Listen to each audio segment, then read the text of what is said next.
Mi nombre es Yanini Gallegos, yo soy matrona en la Clínica San Carlos de Apoquindo.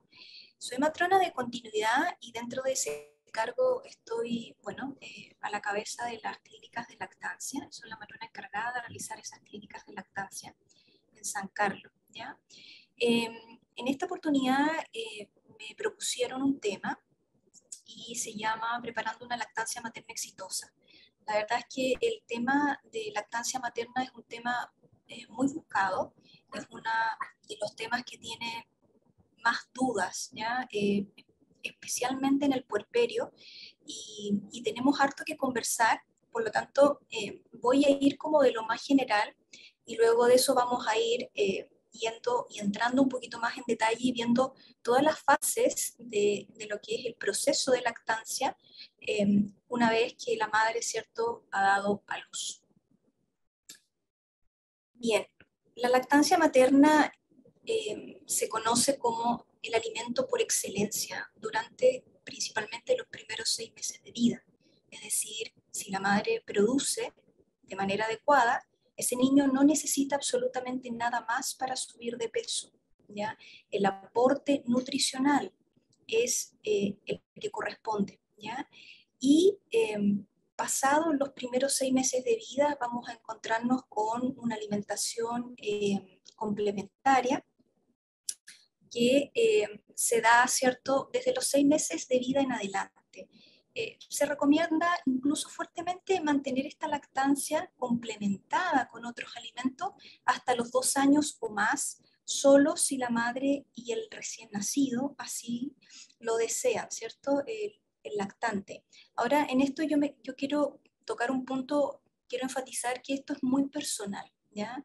No existe evidencia alguna que diga que la lactancia materna sobre el año, ¿cierto? Eh, es nociva para el lactante. Ustedes deben haber escuchado una infinidad de mitos. Por lo tanto, si la madre se siente cómoda y ese niño también se siente cómodo, ellos pueden extender, prolongar o, ¿cierto?, favorecer el tema de la lactancia, incluso ya con el niño sobre los 6 meses de vida, hasta el tiempo que ellos, ¿cierto?, que el binomio madre y bebé estimen conveniente. Quiero comentarles cómo se parte, ¿ya? Cómo partimos aquí con el tema de la lactancia. Y la lactancia no parte con la bajada de leche, parte mucho antes. Incluso ya embarazada, las mujeres que en este momento están participando de la charla y que tienen ciertas semanas de embarazo, van a notar que hay salida de calostro. Generalmente se da en el segundo trimestre, cuarto, quinto, sexto mes, ¿ya? Y este calostro, ¿cierto?, por supuesto se mantiene durante estos primeros días de puerperio. Ahora, cuando mi bebé nace, hay puntos que son muy importantes. Por ejemplo, la atención inmediata es el primer momento y es el momento que tenemos que resguardar, cuidar, porque la verdad es que la primera hora de vida, según muchos estudios, se ha visto que es crucial, no totalmente decisiva, pero sí crucial para que ese niño que ha nacido y que está tremendamente activo por el sinfín de hormonas que corre, ¿cierto?, por su cuerpo, producto del nacimiento, logre pegarse, acoplarse al pecho de su madre. Entonces, por ejemplo, en casos de forceps, por ejemplo, en casos, ¿cierto?, de partos vaginales, ¿ya? Si la atención, por ejemplo, inmediata de este recién nacido pudiese ser diferida, sería bastante bueno. Es decir, solamente si la condición clínica y sobre todo del niño lo amerita. Ya van a conocer la atención inmediata como que es la atención que realiza el profesional a ese bebé. Cuando ese bebé nace, una vez que nace, uno lo pesa, lo mide, le hace un examen físico. Entonces, si madre y recién nacido se encuentran en las condiciones óptimas, podemos diferir esa atención inmediata, es decir, que el neonatólogo o el profesional que esté atendiendo a ese recién nacido no lo lleve, ¿cierto?, o no lo separe de sus padres para que tengan esta primera de hora juntito, donde se van a ir conociendo y donde efectivamente, como muestran las fotos, el niño va teniendo distintos cambios en su actividad. Es un niño que en un inicio, ¿cierto?, está muy alerta, llora, y luego de eso incluso va mostrando signos de, ¿cómo se llama? Signos de hambre, ¿ya? Si es posible que se dé este acople espontáneo, sin forzar, sin que un profesional que está atendiendo se acerque y coloque al recién nacido y lo coloque, ¿cierto?, sobre el pecho, sin forzar, buenísimo. Si no, también podemos apoyar, pero de manera como bien sutil, ¿ya? Pero sí, efectivamente, esta primera hora de vida es importante, es lo que se conoce piel con piel para favorecer la succión del pecho materno. Según estudios, esta práctica permite el inicio de la lactancia y se relaciona con mayor duración y éxito en la misma, ¿ya? En el caso de las pacientes con cesárea, la verdad es que es un poco más complicado, ¿sí? Porque se está trabajando en la zona como del abdomen de la madre, por lo tanto, a medida que uno finaliza la cesárea, entonces se le entrega de manera inmediata el recién nacido, ¿ya? A esa madre para que pueda acoplar, ¿ya? O para que pueda permitir que los signos de hambre se den, ¿sí? Mire, antes de entrar a la siguiente diapositiva, ustedes van a escucharme hablar harto de las señales de hambre, de los signos de hambre. De las señales tempranas, hay señales intermedias y hay señales que están ya un poco tardías. Por ejemplo, actualmente se conoce el llanto como un signo de hambre tardío. Probablemente ese recién nacido tuvo hambre varios minutos antes y la verdad es que no supimos darnos cuenta, porque cuando uno es padre y sobre todo madre, ¿cierto? Por primera vez, es mucha información, es mucho, ¿cierto?, que procesar y también es mucho de observar, ¿sí? Hay señales tempranas, por ejemplo, el niño se muestra inquieto, el niño abre la boca o mueve la cabeza, de repente la gira de un lado hacia otro para, como buscando, ¿ya? Y las señales intermedias, por ejemplo, es un niño aún más activo. Se estira, incrementa sus movimientos y, por ejemplo, estaba moviendo brazos, ahora empieza a mover brazos y piernas, se lleva la mano a la boca, y generalmente ya en las señales tardías vemos a un bebé que probablemente antes de colocarlo al pecho vamos a tener que calmarlo. Es un bebé que está llorando, que tiene movimientos de mucha más agitación, se pone rojo del llanto. Por lo tanto, generalmente lo que uno tiene que hacer es intentar, en la medida de lo posible, colocar a ese bebé cuando tenga señales tempranas, cuando tenga señales intermedias, ¿ya? Y en general, ese tipo de señales a mí me gusta como resumirlas en pareciera que está inquieto, pareciera que va a llorar, ¿ya? Por lo tanto, ahí es el mejor momento para ponerlo al pecho. Veamos las primeras horas de vida. Esto es muy importante porque la verdad es que si uno no le explica a los padres el comportamiento del recién nacido durante las primeras 48 horas de vida, es bastante complicado que no se asusten. Les pido por favor a las personas que tienen el audio activado, por favor que lo apaguen. Muchas gracias. En las primeras horas de vida, miren, van a ver que una vez que se produce el nacimiento, este bebé, durante las 2 primeras horas de vida está tremendamente activo. Incluso puede tener dificultad respiratoria, un poquito de taquicardia, le puede costar termorregular, es decir, habituarse, ¿cierto?, a la temperatura ambiente y tener una temperatura corporal normal. Y la primera hora de vida, por supuesto, ¿cierto?, como está tan activo, aprovechamos, ¿cierto?, de que se dé este acople espontáneo sin forzar. Después de las 2 horas de vida y hasta cumplir las 24 horas, ¿cierto?, es un escenario absolutamente distinto. El recién nacido entra en un sueño profundo. Y esto es tremendamente importante que ustedes lo sepan. Hay una menor actividad, el recién nacido está mucho más somnoliento y los signos de hambre de los cuales nosotros conversamos no son tan evidentes. De hecho, la principal característica de este periodo es que si los padres no despiertan a ese recién nacido, o los profesionales, ¿cierto?, de salud que estén atendiendo a esa familia con ese recién nacido, ellos no despiertan, ¿ya? Y tienen un sueño tremendamente profundo, profundo. Entonces, se requiere de gran estímulo táctil para iniciar la succión al pecho y mantener esta durante la toma, ¿ya? Y los tiempos de succión, ustedes van a ver que ese recién nacido son tremendamente cortos. Entonces, tengo que estar encima para poder despertarlo, y además de eso, cuando logro despertarlo, este bebé se me queda dormido de manera casi instantánea al pecho. Entonces, puede existir un poco de angustia en los padres si es que uno no les explica esto, ¿ya? Entonces, independientemente de eso, independientemente de que sepamos que ese recién nacido está somnoliento y es parte del proceso, ese niño, por supuesto, tiene que alimentarse, no hay otra forma.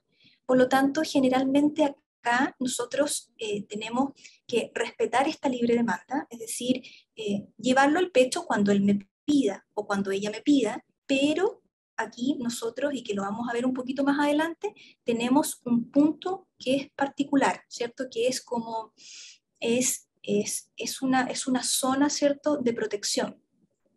Es que si este bebé no me pide y no muestra signos de hambre o los muestra muy poco evidentes, yo no puedo esperar, ¿cierto?, 6, 7, 8, 9 horas sin que ese recién nacido se alimente.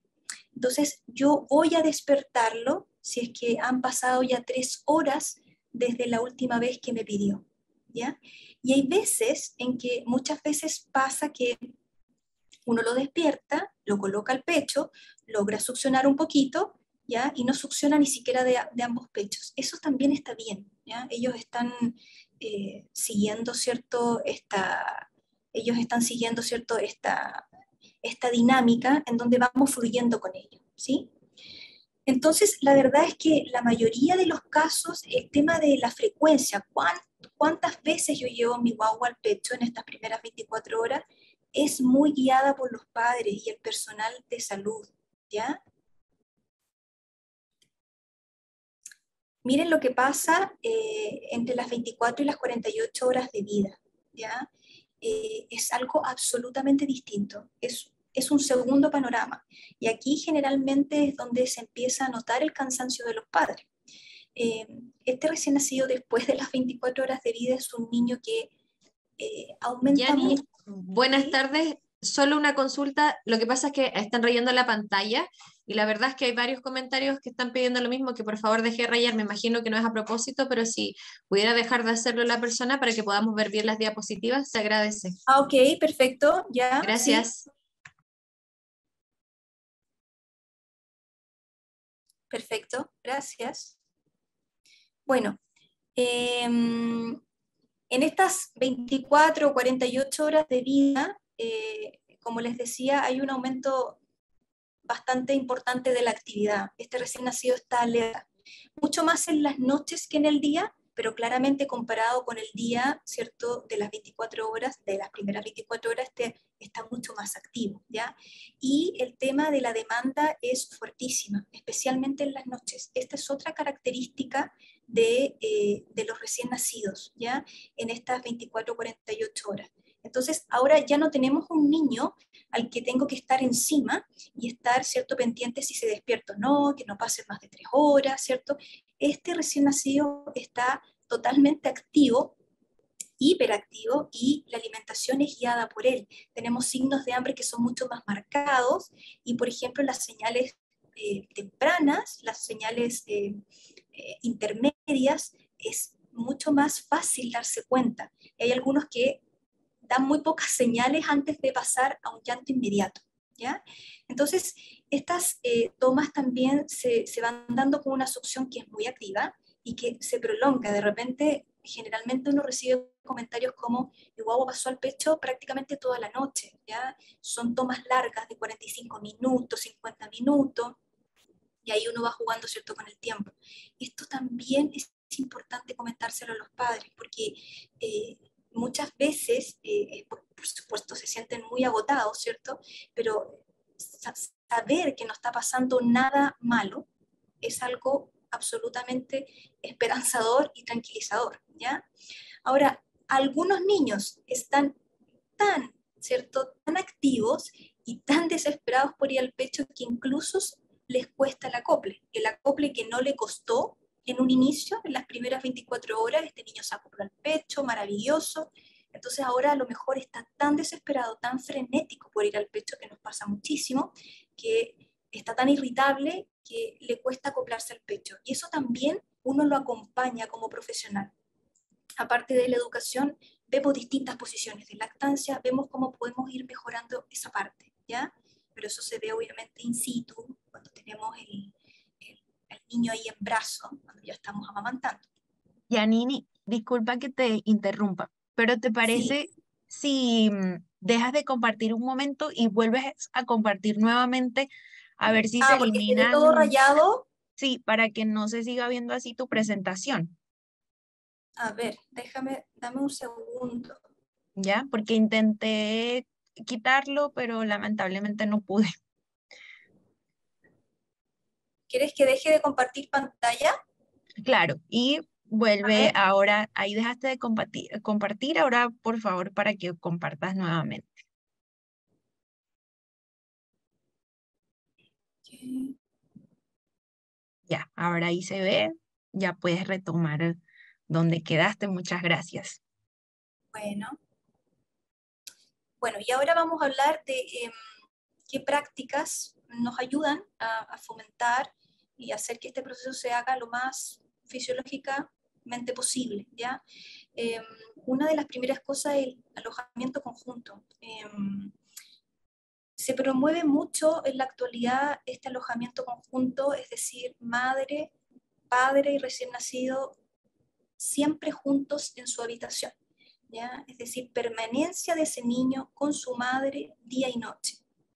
Y eso le permite a la madre, por supuesto, empezar a conocerlo, reconocer oportunamente los signos de hambre y responder a lo que ese niño está demandando. Entonces, estas estadías, por ejemplo, en lugares como la nursery, que se conoce, deberían ser muy transitorias. La nursery, por si las personas, ¿cierto?, la gran mayoría no lo sabe, es una sala en donde uno generalmente lleva al recién nacido para, por lo menos, ¿cierto?, en el caso de la clínica San Carlos, ¿cierto?, para poder solamente realizar procedimientos que sean estrictamente necesarios, ¿ya? Por ejemplo, o en condiciones que están justificadas. La madre, por ejemplo, algo tan simple como la madre está con su recién nacido, el padre, ¿cierto?, está inscribiendo a ese niño y, por supuesto, la madre se quiere duchar, ese niño no puede quedar solo, perfecto, lo cuidamos en nursery, o ese niño se le tienen que tomar exámenes, lo dejamos, ¿cierto?, al cuidado de otro profesional en nursery. Pero actualmente una de las peores prácticas es el llevar a dormir a los niños a nursery, como para que la madre descanse, ¿ya? Generalmente en el día están con el recién nacido, pero también se ha visto y que hay obviamente otros lugares donde se sigue manteniendo esa práctica, alejar los niños en la noche, llevarlos solo para el horario de la alimentación. Entonces eso generalmente no ayuda, no fomenta el que la madre logre aprender cuándo debe tomarlo en brazo, cuándo debe calmarlo, cuándo debe darle pecho. Otro de las preguntas frecuentes y que también es una práctica muy importante es el pecho materno a libre demanda. Me preguntan siempre esto, ¿qué es la libre demanda? Es colocar a mi bebé al pecho cada vez que éste muestre signos de hambre. Eso le permite una regulación fisiológica normal, natural de la producción de leche. No voy a establecer horarios de succión, ¿cierto? Sin embargo, que es lo que les comentaba anteriormente, por un tema de seguridad, para evitar que ese niño pase largas horas sin alimentarse y que la glucosa en sangre, es decir, el azúcar, la glicemia, le baje y haga una hipoglicemia, vamos a tener que ayudarlo en las horas que tenga de vida, 24 o 36, ¿cierto? 48 horas, si es que este bebé no despierta y ya han pasado 3 horas, es un tiempo suficiente, prudente para poder despertarlo, ¿ya? Entonces, generalmente, ¿en qué niños ponemos este tipo de atención? Por ejemplo, los niños somnolientos que no piden ser alimentados de manera espontánea. Recuerdo y refuerzo que esto es normal, no es que esté pasando nada con ese recién nacido, sobre todo si tenemos a un pediatra que lo ha examinado, que ha hecho un examen físico en donde está todo como debe estar, o niños, por ejemplo, que se duermen muy rápidamente, de repente no les cuesta despertar, despiertan bien, pero son niños, por ejemplo, que no logran ni 1 o 2 minutos al pecho, ¿ya? O, por ejemplo, tienen, ¿cierto? Generalmente estos chiquititos tenemos que ayudarlos, tenemos que permitirles, ¿cierto? Y fomentar que la succión sea un poco más prolongada, ¿ya? Ahora, la verdad es que me adelanto, antes de que salga alguna pregunta respecto a esto, porque es algo que muchos padres quieren saber, no existe teóricamente en ningún libro. Van a encontrar cuánto es lo que el recién nacido debe succionar al pecho en tiempo, cuánto por reloj, ¿cierto? Tiene que succionar al pecho. Eso es muy variable, eso no lo puede predecir ni decir absolutamente nadie en la teoría. Sin embargo, en la práctica, después de ver a un centenar, ¿cierto? Y más de niños que son amamantados, habitualmente durante su estadía en la maternidad, en las primeras 24, 48 horas y hasta el momento del alta, más de 20 minutos por pecho no logran succionar porque se cansan. El ir al pecho no es como tomar una mamadera, el ir al pecho es una faena mucho más compleja. Los niños se cansan y hay un gasto energético no menor, ¿ya? Y esto se tiene que dar de manera coordinada, no es llegar a acoplarse al pecho y que tome solamente el pezón o que succione donde sea, ¿cierto? Por lo tanto, si bien no existe un tiempo específico, lo que uno por pecho, ¿cierto? ¿Cuánto es lo que tiene que tomar por pecho? Uno sí ha visto que en la práctica los niños en esta etapa, más de 20 minutos por pecho no llegan, ¿ya? Y eso es algo que uno también se lo comenta a los padres. De repente toman uno, de repente toman 2 pechos y está perfecto, ¿sí? No tienen por qué tomar de ambos en la misma toma. Pero eso también se va viendo con los controles posteriores. ¿Cuánto pesó ese niño, ¿cierto?, al momento del alta? ¿Subió de peso? ¿Bajó de peso? ¿Está estancado en ese peso? Y ahí uno se pone más al detalle. Es decir, a ver, ¿cuánto tiempo le estás dando tú a tu bebé? ¿Le estás dando de uno de ambos pechos? Y ahí vamos, ¿cierto?, tratando de favorecer y de cambiar algunos puntos que permiten que ese niño logre subir de peso como corresponde. O dejarlo así como están porque ese bebé está subiendo fantástico. Otra práctica también importante es restringir al mínimo necesario la suplementación. ¿Qué es lo que se entiende por suplementación? Por ejemplo, algún líquido como agua azucarada, que es un suero glucosado que se les llama, o fórmula a los recién nacidos pospecho. Generalmente una de las prácticas que cuesta sacar, ¿cierto?, de muchos escenarios es esto, ¿ya? Ahora, para que ustedes sepan, su bebé cuando nace, ¿cierto?, tiene un peso y es absolutamente normal que ese bebé baje de peso todos los días. Todos los días ese recién nacido va a bajar de peso. Y nosotros sabemos que es normal, ¿sí? Pero independientemente de eso, tenemos que pesarlo, porque tenemos que controlar, tenemos que observar, tenemos que ver, no controlar, no es la palabra, sino que ver cuánto peso está perdiendo por día, ¿ya? Entonces, para saber con cuánto peso se va bajando. Habitualmente lo deseable es que no baje más del 10% del peso de nacimiento, ¿ya? Pero la verdad es que si bajan un poquito más del 10%, no es un criterio para no otorgar el alta a ese recién nacido, es para citarlo a un control precoz, como por ejemplo clínicas de lactancia, previo al control control pediátrico, eso es lo deseable.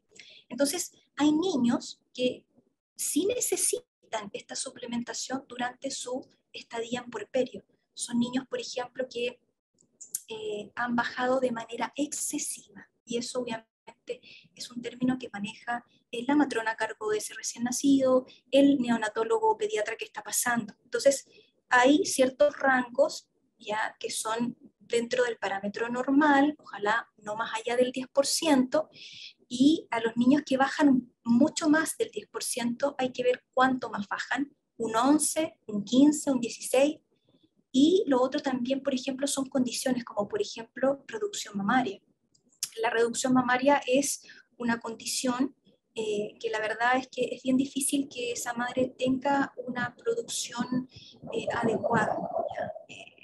Es algo que generalmente cuando tenemos pacientes con reducción mamaria bilaterales, obviamente, habitualmente en ambas mamas, son niños que generalmente terminan con fórmula y que inician el tema de la fórmula previo, ¿ya?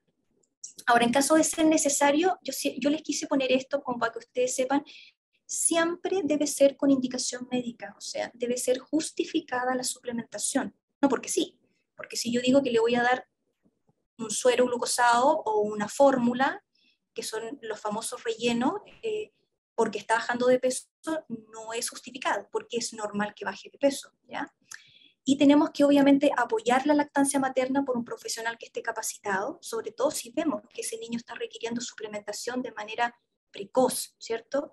Los padres, por supuesto, deben autorizarlo, y educamos acerca de esto como en general, idealmente, el suplementarlo como una medida transitoria, no para llegar y quedarse hasta el fin de los tiempos de la lactancia materna de esa madre con ese niño, solo como medida transitoria idealmente, ¿ya? En la mayoría de los casos se da así. Y por supuesto un seguimiento y un control de esa madre recién nacido en clínicas de lactancia. Ahora, para que ustedes sepan, la primera línea de suplementación es la leche materna extraída, ¿ya? Cuando yo necesito suplementar, y eso también es algo que hacemos mucho, es, ok, necesito suplementar a esa madre tendrá extractor. Entonces, una vez que nos traen el extractor, que armamos el extractor, que vemos cómo se utiliza, empezamos inmediatamente a estimular ese pecho más o menos cada 3, 4 horas, y podemos dar todo lo que salga como suplemento a nuestro recién nacido. Por lo tanto, tenemos que educar a la madre en técnica de extracción de leche materna, ¿ya? Veamos ahora lo más técnico, un poquito más al detalle. ¿Qué cosas tenemos que tener y estar pendientes, por ejemplo, cuando yo voy a amamantar? Hay cosas que parecen obvias como esto, pero en realidad no son tan obvias, ¿ya? Comodidad durante el amamantamiento para la madre, ¿ya? Intentamos fomentar un ambiente lo más tranquilo posible, y la madre puede amamantar en donde ella guste, en una silla, en el sillón, en una cama, ¿cierto? Pero siempre con su columna sobre un respaldo, ¿ya? Un buen apoyo. Y ustedes conocerán y habrán visto múltiples de veces estos cojines, cojines de lactancia, ¿ya? Ahora, ¿son necesarios los cojines de lactancia? No. Es una comodidad, es algo, ¿cierto?, como del siglo XXI, bastante prácticos algunos, pero hay pacientes que nunca los tienen y no los necesitan, ¿ya? Pueden usarse cojines de la misma cama, incluso de la habitación donde ustedes estén hospitalizadas, o en la casa también usar cojines los que quieran. Ahora, claro, en términos como de salir a otra parte, por supuesto sí que ayuda, ¿ya? Pero estos cojines los pueden utilizar de distintas formas, de distintas maneras. La foto que se muestra en la zona inferior no es la única manera de utilizar un cojín. Se puede utilizar incluso, ¿cierto?, como hacia un costado, como semiluna, para otros tipos de posiciones. La comodidad durante el amamantamiento para este bebé, ¿ya? Y esto los van a escucharnos decir varias veces. Una de las primeras causas por las cuales se duerme un recién nacido, adicional a lo fisiológico, a que este niño las primeras 24 horas sí está somnoliento y es normal, es que a los padres, ¿cierto?, les causa un poquito de incomodidad o preocupación retirarle ropa. porque está recién nacido, porque le puede bajar su temperatura. Pero a medida que van pasando estas primeras 24 horas y tenemos un niño que tiene temperaturas normales, es necesario retirarle ropa, ¿ya? Mientras más ropa tenga ese recién nacido, más calentito está, más se duerme al pecho con mayor facilidad. Y fíjense que esto no implica que el niño yo le voy a retirar ropa para que pase frío. Ese niño no va a pasar frío porque como va a estar tan cerca de su madre y su madre actúa como una incubadora, ¿ya? Como la estufa, una estufita, traspasa calor. Por lo tanto, ese recién nacido, aunque yo le retire ropa, si la temperatura, por supuesto, ambiente de la habitación es la que corresponde, que habitualmente estamos entre los 22, 23 grados, 24 máximo, no hay ningún problema en retirarle ropa a ese recién nacido. De hecho, nos va a ayudar a que él se active. Mudarlo, si se requiere. ¿Cuándo lo mudo? Antes de la muda, si es que quiero despertarlo, durante, es decir, entre un pecho y otro, le di un pecho, se me quedó muy dormido, lo puedo mudar para llevarlo al segundo pecho más activo, ¿ya? Y también utilizar cojines, porque también ellos van a estar apoyados y podemos hacer un montón de posiciones que les va a favorecer estar más sentados, ¿ya? Miren, estas son las posiciones de lactancia que habitualmente se manejan, ¿ya? No existe una posición de lactancia óptima en el sentido de que de repente preguntan ¿cuál es la mejor posición para amamantar? No existe una posición que sea la mejor para amamantar. Existen distintas posiciones que van a ser adoptadas por esa madre y por ese niño de acuerdo a la comodidad de ambos. Por ejemplo, hay madres que les cuesta alguna posición en particular y prefieren adoptar otras, como hay niños que, no sé, no les gusta y se ponen irritables en ciertas posiciones y la madre tiene que cambiar de posición. ¿Tengo que sabérmelas todas? No. ¿Tengo que hacerlas todas? No. Pero sí ayuda a saber que no solamente existe la posición típica que uno ve en todos los carteles, los talleres, las fotos, ¿cierto? Cuando lo primero que muestra una madre amamantando es la posición acunada. No es la única que existe, ¿ya? Como ustedes pueden ver, y la verdad es que yo he practicado todas las posiciones con estos pacientes, con mis pacientes en clínica de lactancia, todas las posiciones, incluso de esa posición donde está la madre recostada, con el recién nacido totalmente a la inversa, con la cabeza, ¿cierto? Con los pies arriba, casi como en la zona de la almohada, y la cabeza, ¿cierto? Enfrentando el pecho. Todas las posiciones se pueden utilizar, absolutamente todas. Incluso, es más, les muestro las posiciones con gemelos. En caso de aquellas madres que estén gestando, ¿cierto?, embarazos múltiples, gemelares, triples, ¿ya? Existen posiciones para gemelo. La más utilizada es la de canastito, que es la que dice double football, que es la más utilizada, ¿ya? Para aquellas madres no es requisito que la alimentación, por ejemplo, sea simultánea. En el caso de tener gemelo, de repente preguntan, ¿es necesario alimentarlo de forma simultánea? ¿Tengo que alimentarlo? No, no es necesario. De repente, claramente es como buenísimo hacerlo así porque uno se ahorra como tiempo, pero tiene mucho que ver con si esa madre se siente cómoda alimentándolos a los dos al mismo tiempo. Inicios de signos de hambre, es decir, a lo mejor hay algún gemelito, uno de los gemelitos puede estar durmiendo, zeta, y el otro despertar un poco antes, y a ese niño hay que ponerlo al pecho, ¿cierto?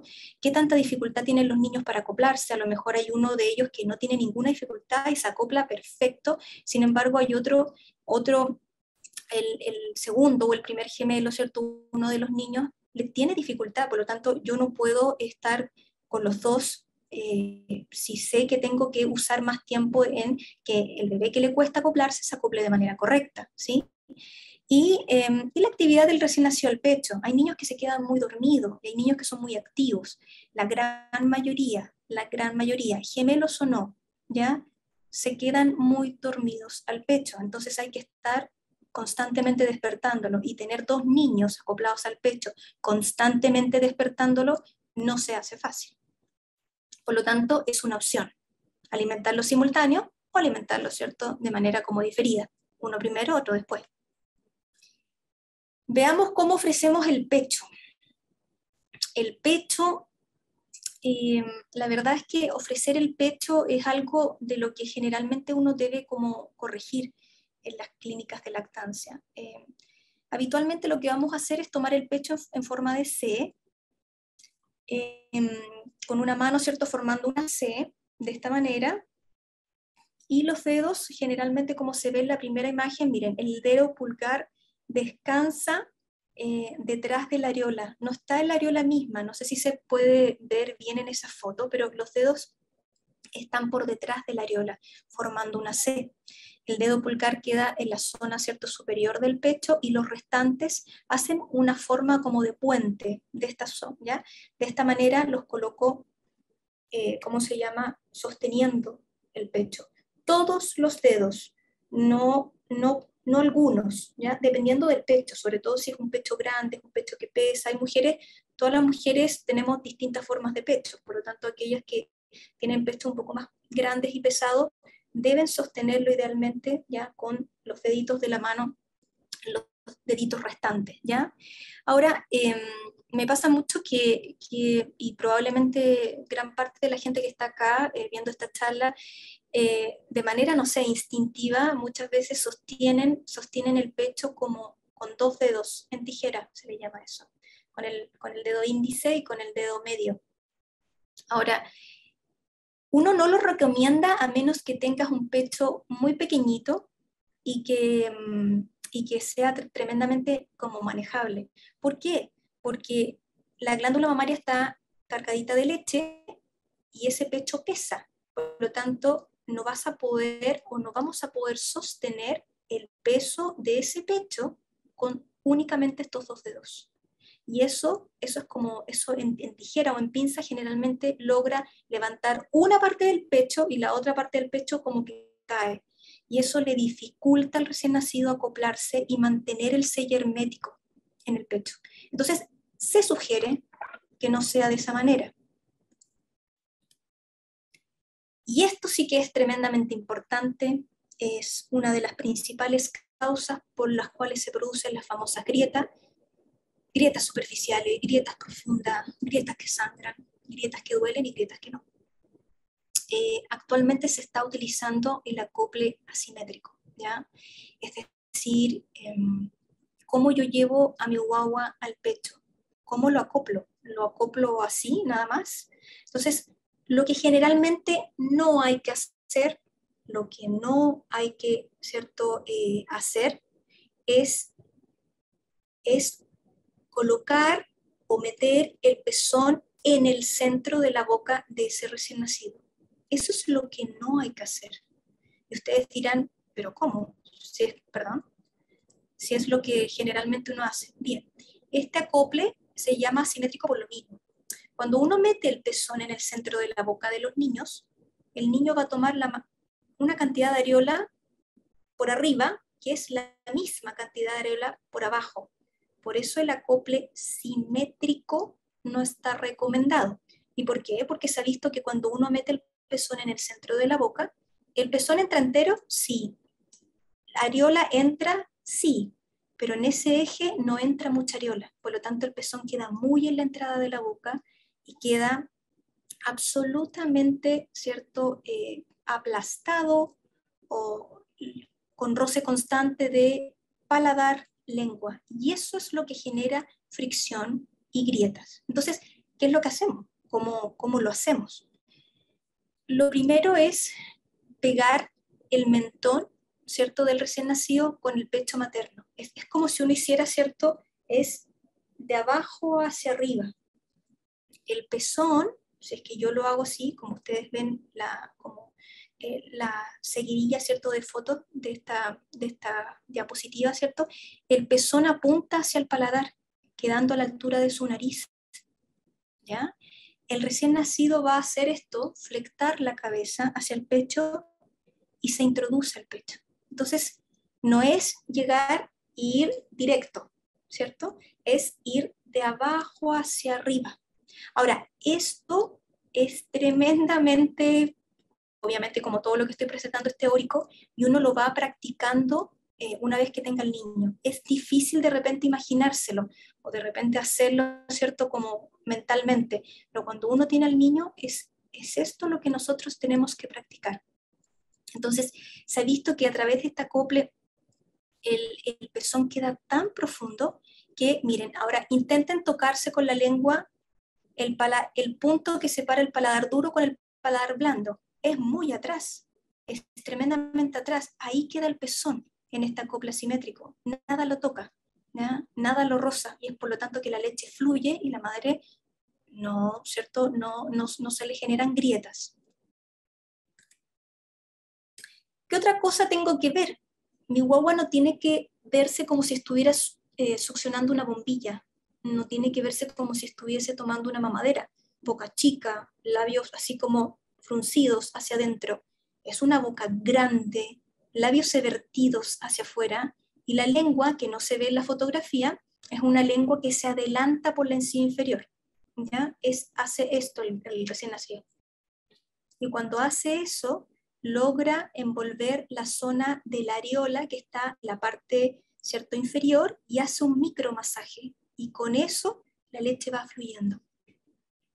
Otra de las cosas que me preguntan mucho es, ¿o qué hacen? Sin preguntar, porque en realidad es como, no sé, uno lo tiene de repente tan incorporado, es que dependiendo del pecho, del porte del pecho y del porte de la boca, ¿cierto?, de mi bebé, o de la cabecita de mi bebé, hay niños que quedan absolutamente en contacto con el pecho, así.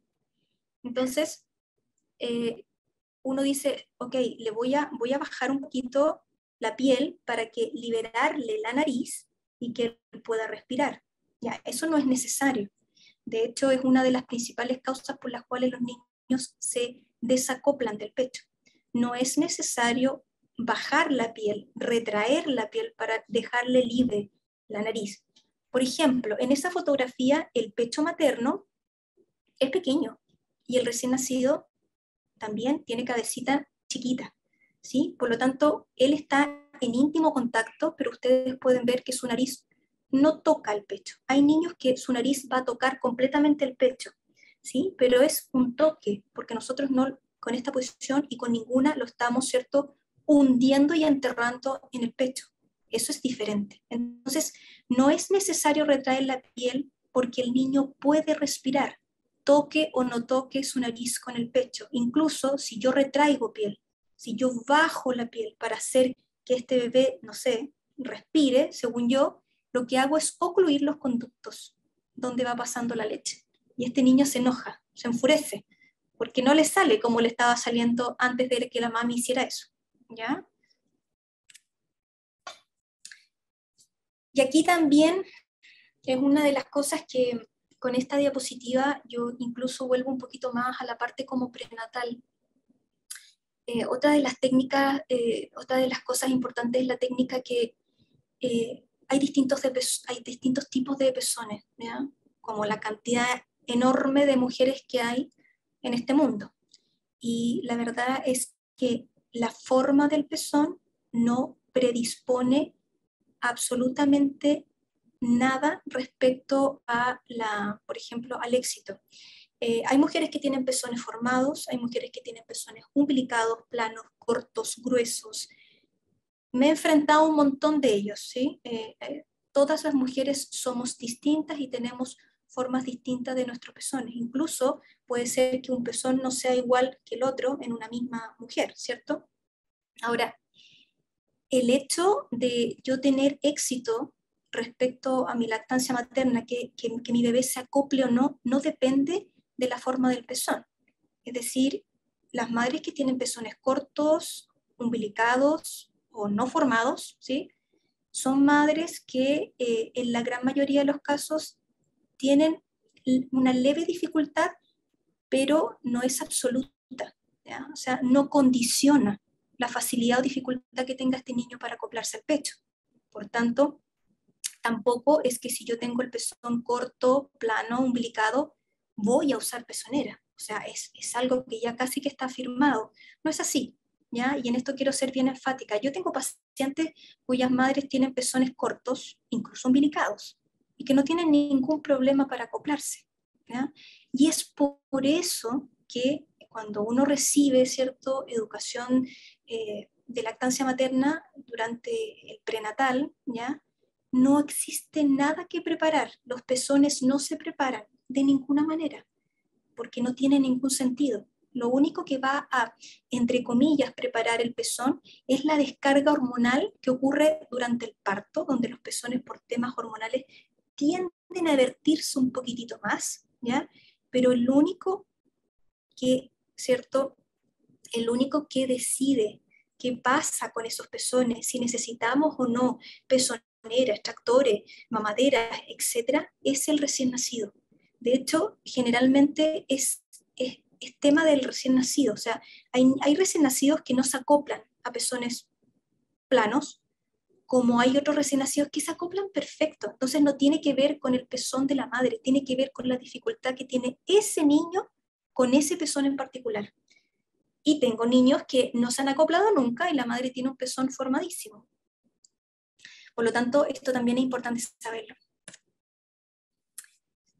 Bien, entramos, ¿cierto?, como un poquito más a tierra derecha y vamos a hablar de algo que preocupa mucho, que es el tema del mal acople.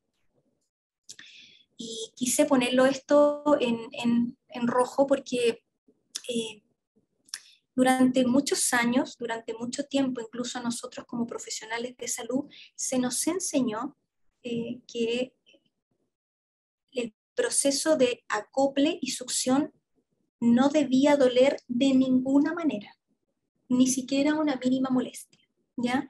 Y eso no es así.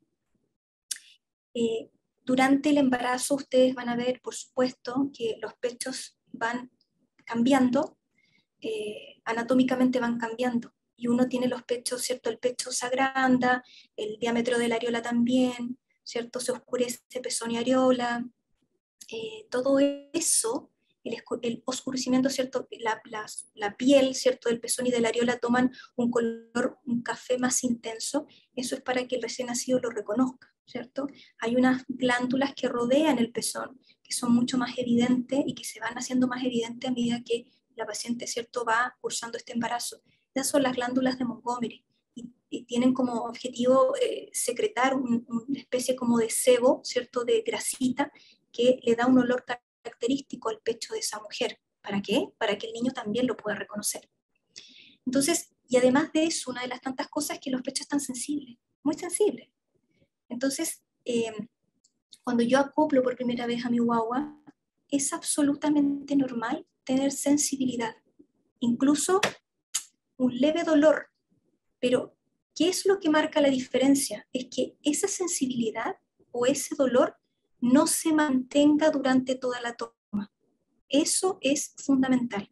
Si la madre está experimentando dolor durante toda la toma o una sensibilidad importante durante toda la toma, hay que corregir, primero evaluar y corregir si hay que corregir un mal acople, ¿ya? Pero para que no se queden con la sensación de que prácticamente no tienen que sentir nada. Eso es imposible. Hay un recién nacido que está al pecho y está succionando con furia, con todas sus ganas, ¿cierto? Por lo tanto, nosotros somos seres sintientes y esa zona del pezón está tremendamente irrigada. Ya hay muchas terminaciones nerviosas ahí. Por lo tanto, de que van a sentir, van a sentir. Pero no está bien, ¿cierto?, que eso moleste o duela la succión durante toda la toma. ¿Qué hago si pasa eso? Jamás dejen al recién nacido continuar. Si no pasó a los minutos, 1 minuto, 2 minutos, y ese dolor se mantiene, deben desacoplar al niño, el niño del pecho, ¿cierto? Hay que sacarlo del pecho. Y vamos a ver, la posición de la madre. Esa madre y este recién nacido estaban cómodos. Le retiré ropa a mi guaguita, lo mudé antes, porque a lo mejor está tan dormido que empezó a cerrar su boca y empezó a tomar solamente el pezón. Entonces, por eso también uno siempre, vuelvo a insistir, desvístanlo, no es necesario que lo dejen con puro pañal, le sacan una capa de ropa, ¿sí? O sea, si tenía camiseta, pilucho y osito, le saco el osito, le saco el gorrito. Si no lo mudé antes, porque no estaba hecho y justo se empezó a hacer, lo mudo para que él esté más cómoda, o sea, más cómodo, y además de eso también, independientemente de la posición que yo use, la oreja de mi guaguita, el hombro y su cadera deben estar alineados siempre, independiente de la posición. Independiente de la posición. Por lo tanto, tengo que revisar, la madre está cómoda, ese recién nacido está cómodo, y cómo está tomando el pecho. Vamos a tomarlo al niño de la nuca, ¿ya?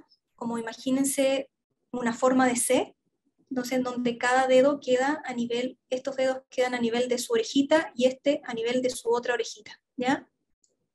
De esa manera yo tengo mayor control de su cabeza, no tomarlo con toda la mano cubriéndole su cabeza, porque generalmente uno tiende a hacer eso, pero los niños tienen este reflejo donde se tiran hacia atrás. Por lo tanto, yo voy a querer ponerlo al pecho, pero este bebé se va a hacer esta cierta hiperextensión como del cuello, se va a tirar hacia atrás, ¿ya?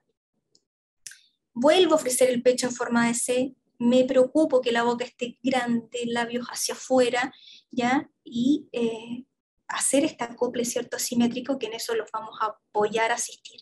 Entonces, vean la diferencia de las fotos, ¿ya? Un agarre o un acople incorrecto. Miren la boca, chiquita, labios hacia adentro, areola se ve muchísima, y un acople correcto, boca grande, labios vertidos, se ve menos areola. Ahora, otra cosa también, hay madres que tienen pechos grandes y por supuesto areolas grandes. Y yo puedo tener un acople fantástico, incluso si a la madre se le ve harta areola, porque anatómicamente a lo mejor, ¿cierto?, para ese recién nacido no alcanza succionando toda la areola, es imposible anatómicamente. Entonces, el concepto correcto es que tome la mayor cantidad de areola posible, no toda la areola, ¿ya? Porque hay veces que me dice, es que se me sigue viendo areola. Es que claro, tenemos un pecho grande, una areola grande, y mi recién nacido anatómicamente no puede abrir más la boca. La abrió y la está abriendo lo que más puede, pero eso no significa que tenga que tragarse toda la areola, ¿sí? Eso también es importante. Pero el mal acople es la principal causa traumática del dolor al amamantar, y eso hay que corregirlo. Bien, succión. Otra de las cosas que ustedes se van a dar cuenta, los recién nacidos tienen succiones, tienen dos tipos de succiones, una al inicio y una más al final.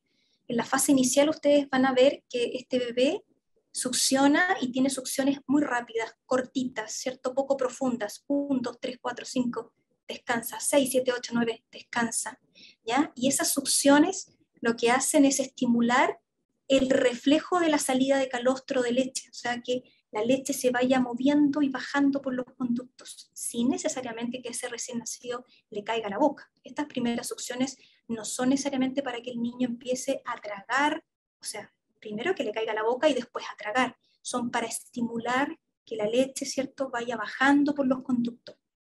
Entonces, muchas veces, que eso también les puede pasar, cuando están muertos de hambre y se enojan, ¿cierto?, y no tienen paciencia para esperar los segundos o minutos de esta succión inicial, donde no sale leche, o si sale, sale muy poquita, es donde ustedes van a ver que su bebé se tira hacia atrás, se pone a llorar, se pone rojito, y ahí es donde nosotros tenemos, ¿cierto?, que calmarlo. Pero es por esto que pasa, para que ustedes entiendan que las primeras succiones no son igual a las succiones que se dan, por ejemplo, a los 5, 6, 7 minutos. Son succiones totalmente distintas. Y esta succión inicial se presenta al final de la toma, cuando vuelven a quedarse dormidos, cuando ya están relajados, cuando están saciados, ¿cierto? Luego de esta succión inicial vamos a una fase un poquito más avanzada y vienen las succiones largas, ¿ya? Son succiones que se notan, son largas, profundas, donde el niño le cae leche en la boca, se le forma un bolo, ¿cierto?, de leche y el niño empieza a tragar. Incluso hay algunas succiones, ¿cómo se llama?, que son audibles, ¿cierto?, que donde el niño hace este esfuerzo de succionar y se le escucha hasta cómo traga. ¿Es necesario que yo escuche cómo traga mi bebé? ¿Escuche que sea audible el cómo traga? No es necesario. Eso, si no lo escucho, tampoco significa que no va, ¿cierto?, a estar alimentándose como corresponde. Pero ¿ya? Para que ustedes sepan, ¿cierto? Es importante porque cuando ustedes, reconocer estas cosas, porque cuando ustedes lo colocan al pecho y sienten que es una succión muy tímida, es una succión, ¿cierto? Suavecita, que no llega a presionar del todo la mama, y eso se mantiene durante toda la toma, es que este bebé intentó despertarse, logró despertarse por segundo, pero fue por segundo.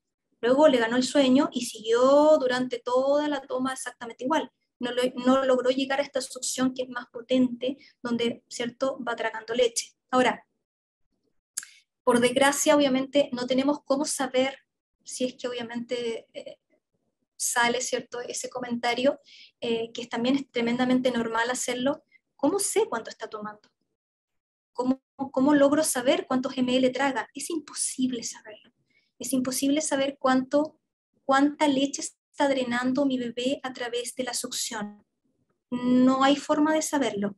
La única forma más objetiva que yo tengo es pesar ese bebé, es pesarlo, ¿ya? Por eso es que son tan importantes las clínicas de lactancia o los controles de peso precoces a las 48 horas del alta, porque de repente uno tiene una sensación tremendamente distinta a la realidad. Mi guagua toma que te mueres, me pide un montón, ha tomado un montón de leche. Y yo lo subo a la pesa y los pobres padres, ¿cierto?, se caen de espalda porque ese recién nacido no ha subido. Entonces, el tiempo que está el niño al pecho no lo dice todo. No, mi guagua va 8 o 10 veces en 24 horas al pecho y toma por lo menos 15, 20 minutos de cada pecho, ¿sí? Entonces, el tiempo que está el niño al pecho y la frecuencia con la cual la madre lo lleva al pecho no necesariamente va de la mano de un buen incremento de peso. Tiene mucho más que ver con ese recién nacido. Ese recién nacido logra succionar potente, logra succionar con todo el power, ¿cierto? O no logra hacerlo. Y eso pasa también con recién nacidos que son más prematuros, que son más dormiloncitos, recién nacidos de términos pero que nacen bajo peso, ¿cierto? Pero eso también es importante que uno lo sepa. Entonces, generalmente en las clínicas de lactancia uno tiende a resolver mucho esas dudas. Bien. Entonces, aquí quise obviamente hacer como un mini resumen, ¿cierto? ¿Qué hacer si mi bobita se duerme al pecho o si irrita al pecho? Que es lo primero que nos pasa. ¿Qué hago?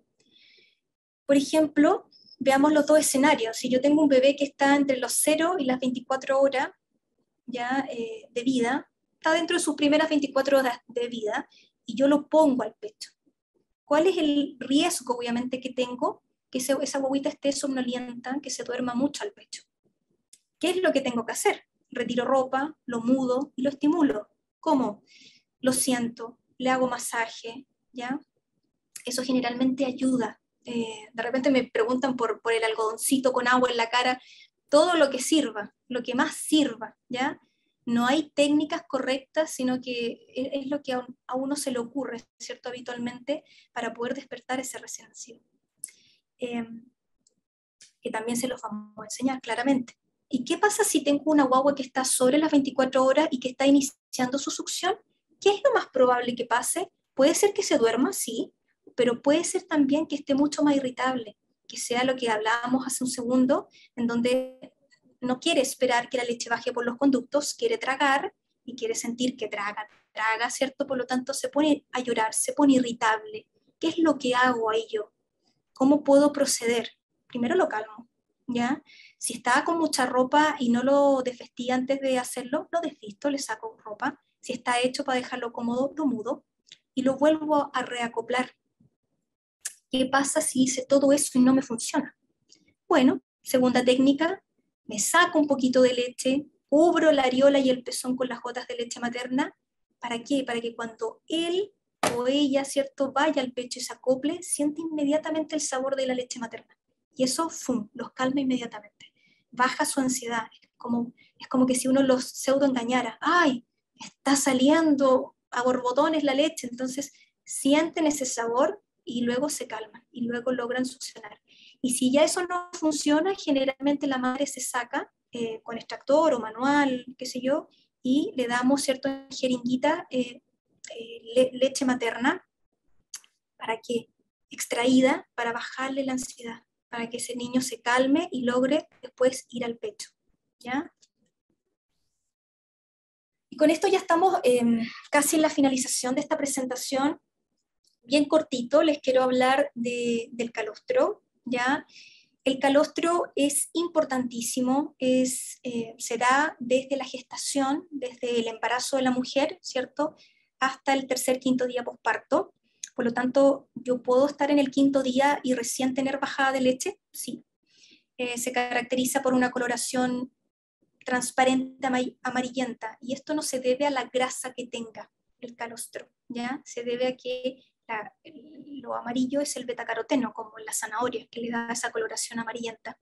Generalmente, y para que lo recuerden, ¿cierto?, esta etapa es de volumen escaso, disminuido. No tenemos, son pocas las mujeres que tienen una etapa de calostro tremendamente abundante. ¿Sí puedo usar el extractor en la etapa de calostro? Por supuesto. Lo puedes usar desde la primera hora de vida de tu guagüita, ¿sí? El extractor se puede usar siempre. Pero sí se caracteriza por ser, y es por eso que los niños piden harto, quedan con hambre, o sea, quedan como, la verdad es que quedan satisfechos porque su estómago es pequeñito, pero la leche materna se digiere muy rápido del estómago, calostro o leche ya, se digiere muy rápido, hora y media ya no hay nada en el estómago, por lo tanto es tremendamente normal que en etapa de calostro pidan frecuente y sea mucho más exacerbado que cuando ya bajó la leche. Y acá quiero un punto importante, el calostro no es agua, ¿ya? El calostro es un fluido vivo, ¿cierto? Se le llama un fluido, ¿cierto? Primero es la primera leche de este recién nacido, y es un fluido vivo y cambiante, ¿ya? Tiene un porcentaje de lactosa, sí lo tiene, sí tiene grasa, pero en menor cantidad que cuando ocurre bajada de leche, o que esta leche que va a bajar al quinto día, desde el quinto día en adelante, ¿ya? Y tiene un porcentaje bajo de algunas vitaminas, pero es tremendamente importante porque es todo lo que es la parte inmunológica de ese recién nacido, ¿ya? Es como una vacuna por vía oral, por eso se le llama que es la primera barrera inmunológica del recién nacido. El calostro va a llegar al estómago, va a llegar al intestino y va a colonizar ese intestino, ¿ya? Y lo va a través de esa colonización con bacterias, ¿cierto?, que son buenas para nuestro intestino, va a hacer, ¿cierto?, que su barrera inmunológica y su barrera intestinal esté fuerte, por lo tanto es importantísimo, ¿ya? Y recordarles que los recién nacidos bajan de peso, que generalmente están con nosotros en la maternidad durante toda la etapa de calostro y generalmente les baja la leche estando en la casa, por lo tanto es normal que bajen de peso, vamos controlando ese peso diariamente, los vamos pesando. Habitualmente, como les dije, menor al 10% del peso de nacimiento es lo que baja, pero pudiesen bajar más, ¿ya? Leche de transición y leche madura. Desde el tercer, quinto día de vida hasta los 15 días posparto tenemos esta leche de transición. Cuando ustedes me dicen, quiero saber si me bajó la leche, esta leche es de transición. No porque esto no significa que no alimente, nutricionalmente es excelente y permite el incremento de peso diario de los recién nacidos, pero es una leche que va a ir cambiando, que va a ir, ¿cierto?, poniéndose mucho más óptima hasta llegar a una leche madura, que es sobre los 15 días posparto, ¿ya? En ambos casos son de color blanquecino, ¿ya? Y la leche de transición obviamente tiene mayor porcentaje de lactosa y grasa que el calostro, por eso los va saciando más, ¿ya? Y la madre se supone que debe ir aumentando su producción diaria. No existe esa cosa de yo tengo que en tal día producir tanto, es algo estimado, esperable, podemos hablar de eso como en las preguntas, pero es muy variable la producción en una mujer y otra, ¿ya? Y sí, bajada de leche, ya que esto es lo que generalmente preocupa. ¿Qué es la bajada de leche? Es la transformación del calostro a leche materna, ¿cierto? A leche de transición, con un notorio aumento de la producción láctea, ¿cierto? Y un edema en grado variable. Y acá quiero explicarme, ¿cierto?, como más en detalle. Hay mujeres que son sintomáticas en la bajada de leche, es decir, pechos grandes, congestivos, calofríos, ¿cierto?, subfebriles, ¿cierto? Les pasa como de todo en la bajada de leche, es muy sintomatológica, tienen muchos síntomas, se sienten muy incómodas, como hay mujeres que no sienten absolutamente nada.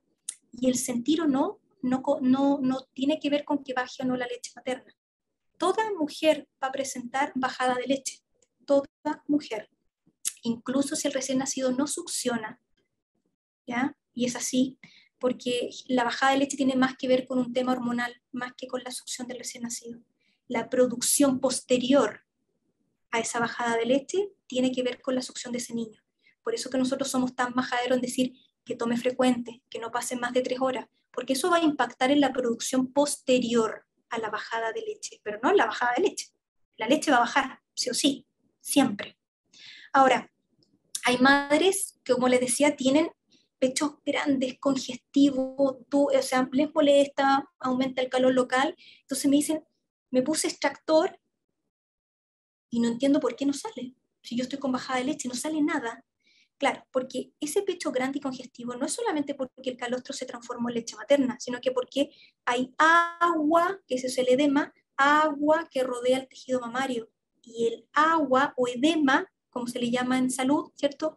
No lo saca ni el niño con la succión, ni lo saca un extractor a través, ¿cierto?, de este proceso eléctrico de succionar, ¿ya? El edema se va solito. El edema es algo que tenemos que dejar que pase.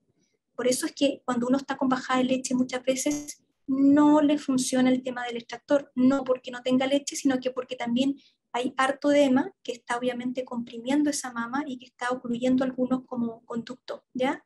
Y eso va a pasar solo. Uno que puede hacer, aplicarse frío. Ocurre entre el tercer y quinto día de vida y los síntomas, estos son los pechos aumentados de tamaño, calor local, áreas tensas o congestivas, mucho más sensibles los pechos, se sienten incómodas. Les pasa a algunas mujeres y en grado muy variable, pero no es requisito sentirse así para tener una buena producción de leche o para que baje la leche. Y para terminar, quise hacer un resumen de los puntos importantes. ¿Qué cosas tenemos que recordar? Alojamiento conjunto 24/7, estar con mi recién nacido, no permitir que se lo lleven a nursery, ¿cierto?, a otras áreas, porque la verdad es que eso dificulta mucho que los padres aprendan a entender, ya observar los signos de hambre de una guaguita, ¿cómo se llama?, a poder ofrecerle las veces que ese bebé necesite, a poder cumplir con la libre demanda. Inicio oportuno del proceso de lactancia, es decir, que ojalá mi guagua tenga contacto con el pecho materno, que lo pueda succionar antes de su primera hora de vida. Y las madres, por ejemplo, con recién nacidos hospitalizados en neonatología, de repente pasa que hay niños que quedan hospitalizados en neonatología porque por un distrés respiratorio les cuesta respirar, ¿cierto? Esa madre debe iniciar dentro, idealmente, de la primera hora posterior al parto, todo el trabajo con el extractor. Pecho materno libre demanda, no fijar horario, estar atento a los signos de hambre, saber que el llanto es un signo tardío de hambre, que ese recién nacido tuvo hambre hartos minutos antes. Despertar al niño aunque no muestre signos de hambre, no dejar que pasen más de 3 horas sin alimentar, porque el mínimo de tomas son 8 en 24 horas. Si uno divide las 24 horas, ¿cierto?, y va alimentándolo cada 3 horas, son 8 veces, y eso es lo mínimo que tendría que tomar un recién nacido el pecho. 8 veces en 24 horas, y eso es despertarlo cada 3, si es que no despierta, pero si mi bebé despierta antes, bienvenido sea. Retiro la ropa previo al amamantamiento para poder hacer lo que se despierte, lo mudo durante, posterior o antes de la toma, evaluar lo que yo necesite. Si yo tengo un recién nacido que no despierta con nada, lo mudo antes de la toma. Si se durmió entre un pecho y otro, lo mudo entre medio antes de darle el segundo pecho, ¿ya? O posterior, como ya si está muy hambriento, no lo voy a retardar en que tome pecho por mudarlo. Utilizar posiciones más sentadas quizás. Hay distintas posiciones, ya las vimos, pueden utilizar la que ustedes quieran, pero si tienen un recién nacido que no responde mucho a los signos de hambre, ¿cómo se llama?, la verdad es que no muestra mucho signo de hambre, que se queda muy dormido, aliméntenlos más sentados, posición de canastito, ¿ya? Que eso también es algo para enseñárselo en vivo y en directo.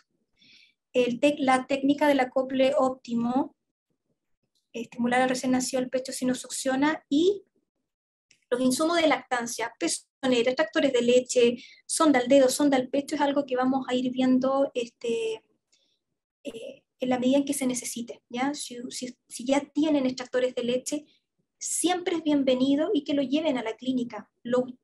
Puede ser que lo utilicemos, puede ser que no lo tengamos que utilizar, ¿ya? Así que en respecto a eso no existen indicaciones como estándar. Eso, espero que haya sido de su agrado.